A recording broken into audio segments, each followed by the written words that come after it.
Are you bullish, bearish on India's future?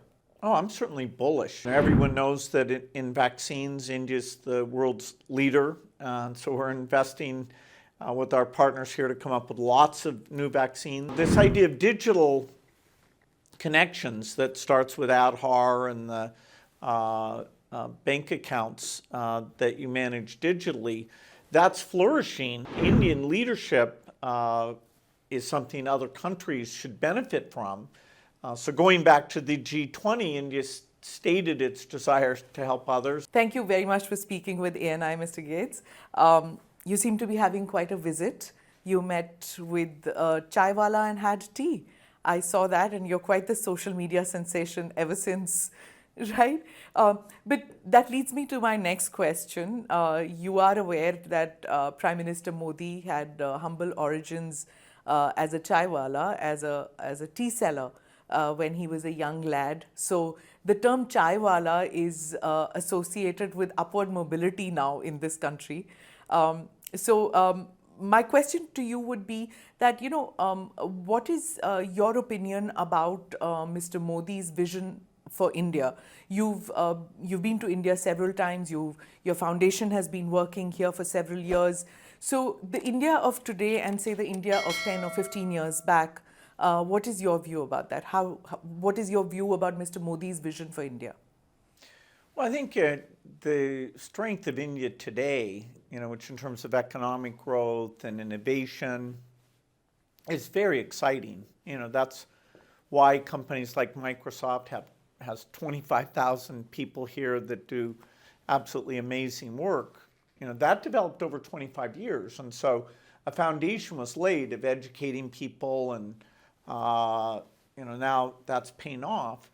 It's nice to see you've got a government where some of the political competition is I'll run the health system better than they do. No, I'll make the schools better than they do. And so, I think democracy, it's a magic system, when it works well, that it's not just my group deserves a turn, but rather, my group will grow the pie for everyone.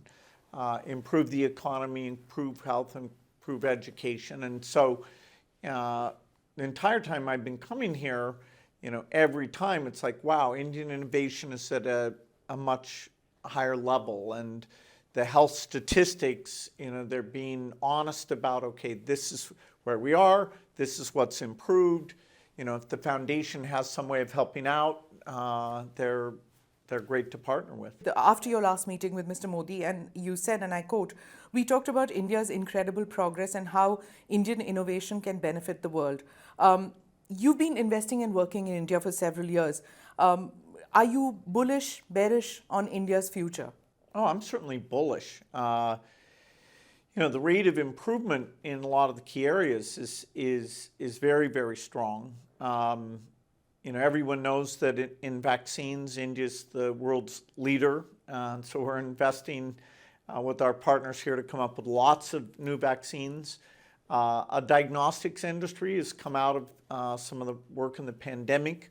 So we're partnering there as well.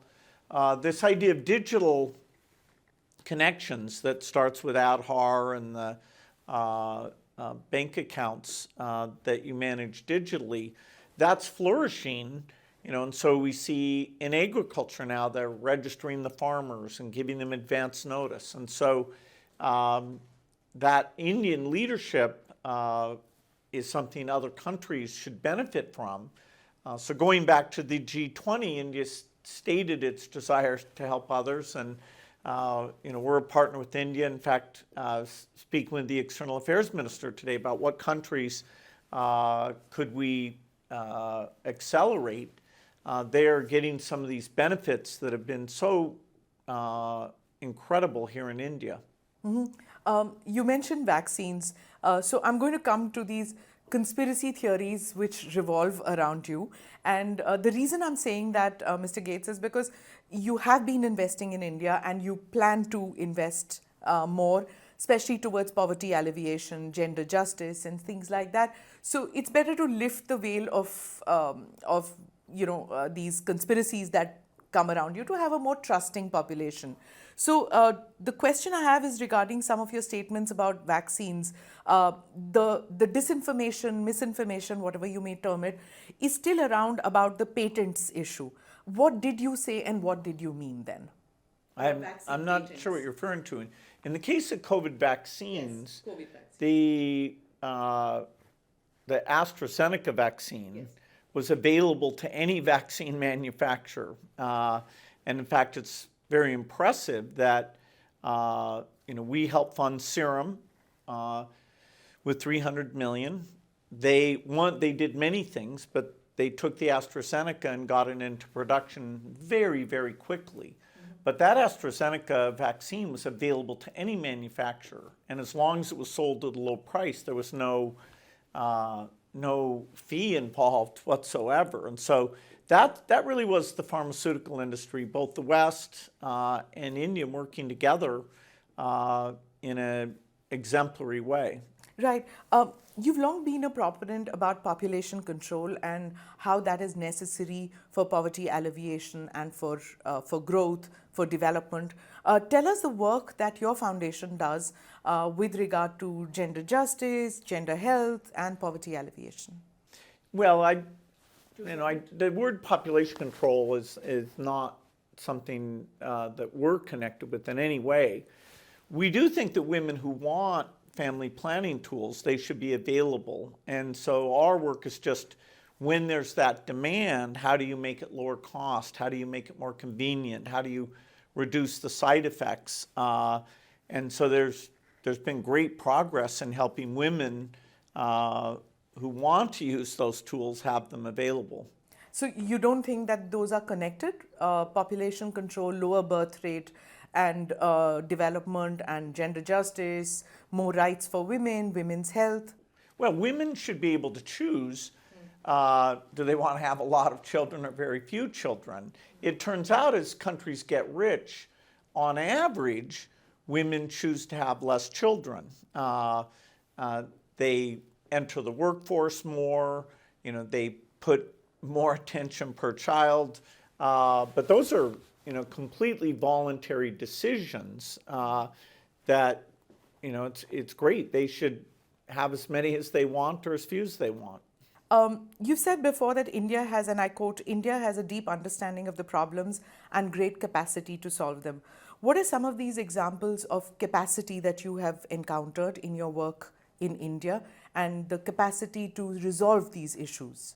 Well, a great example would be that since we've been working with India, they've adopted a lot of new vaccines, and they've done a great job getting them out to all the kids in the country. So under 5 mortality is a third of what it was at the turn of the century, which was when we first starting to work here. So, 1/3 as many children die before the age of 5. And the work on vaccines is a big, big part of why India's seen that improvement.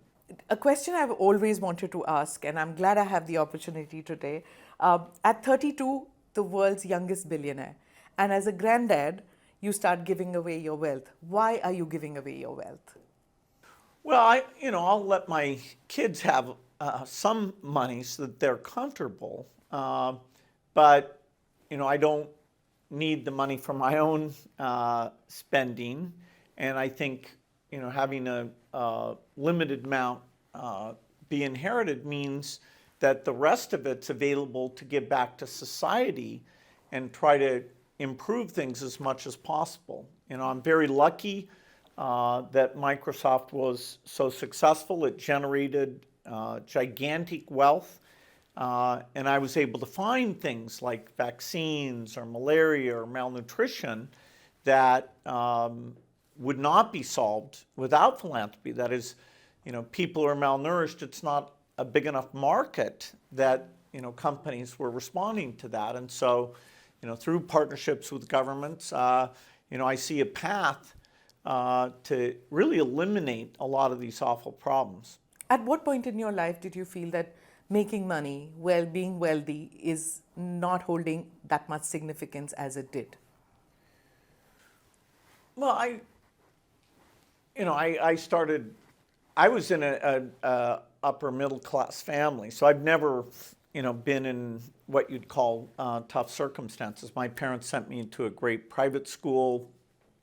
When I dropped out of Harvard, I could have gone back at any time. As soon as Microsoft was successful, I wasn't going to spend that money because I was, working all the time, and that was my big focus. So I always knew that I would have to learn how to be a philanthropist. I didn't really figure it out until the year 2000, and that's when, I created the Gates Foundation, and it became the largest in the world. Since we are talking about Microsoft, let me get to the bit about artificial intelligence. It's the great disruptor, and there is talk about how people will lose their jobs, and there is scope of that happening in India too. Do you think that India's ready for the next big idea as far as artificial intelligence is concerned? Will it have an India pin code, do you think? Well, there's a lot of fantastic AI work going on in this country. You have innovators like Nanda Nilenkani, who's taking all that digital work and saying, okay, how does AI make that even better? You have groups like Wadhwani, you have the IIT groups that are very state-of-the-art. India, there will be a lot of fantastic leadership work in AI here in India. And when it's helping the poorest in areas like health and agriculture, our foundation will be proud to help shape that and support it. Let me come back to the foundation. Warren Buffett is one of the largest contributors to your foundation. Tell us a little bit about your relationship with him. It's almost 25 years since the giving pledge that you both took. Tell us a little bit about that. Well, I've been friends with Warren for a long time, over 30 years. And we really never had much overlap in our businesses. He's an investor, I'm a technologist. But we had a very similar view of the world. We loved talking to each other. I talked to Warren many times a month, about all the different things going on. And he did decide at one point, although it was a complete surprise to me, to funnel some of his generosity through the Gates Foundation. So that's allowed us to be even more ambitious. But our friendship is basically independent of that. Do you talk about India at all? He has one of his great people, Ajit Jain.